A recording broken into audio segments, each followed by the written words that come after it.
น้องวิศวะน้องวิเปเสยยาพันจะมาสาธิตแง่ทอกระเพาะจะให้อาหารทางสายยางสบายดีพอเชื่อห้ามซีน้องลูกจะว่าแง่ทอกระเพาะจะให้อาหารทางสายยางเด้อ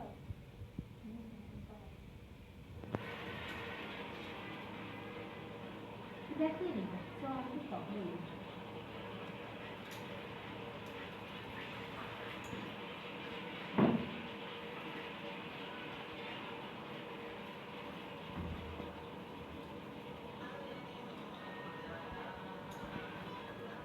มาเตรียมตัว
เดี๋ยวจะพอห้องอาหาร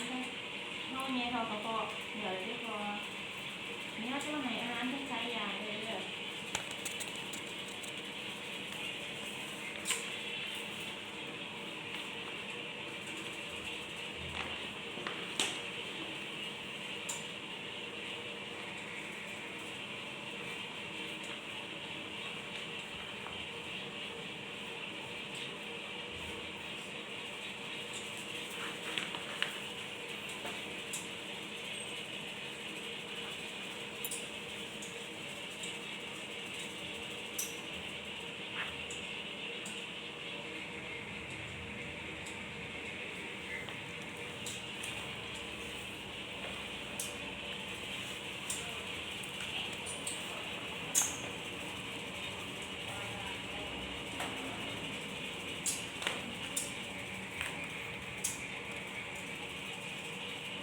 ขึ้นมาดู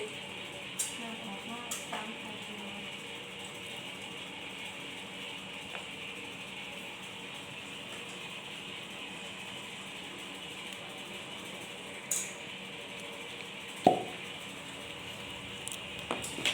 คือว่าไหนอาหารเนาะ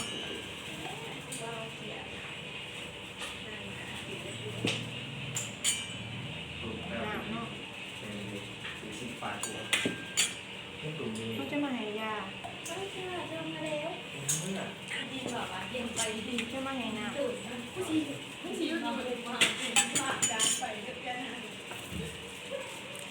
ึ่งโมพี่ไอ้ถาดจะมาเลย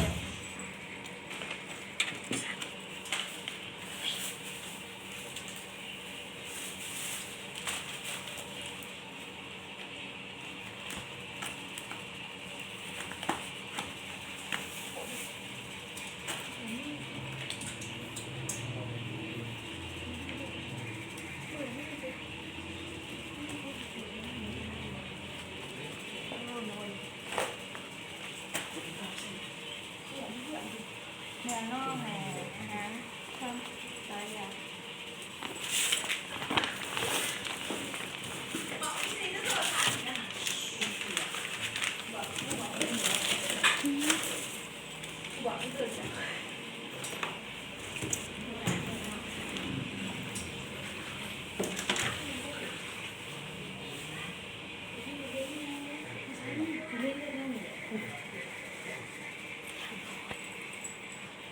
ปิด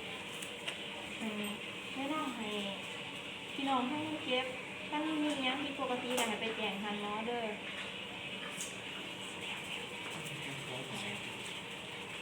มันผิด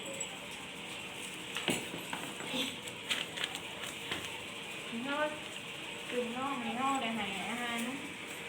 วันที่1 เดือน 2เดี๋ยวแล้วเนาะ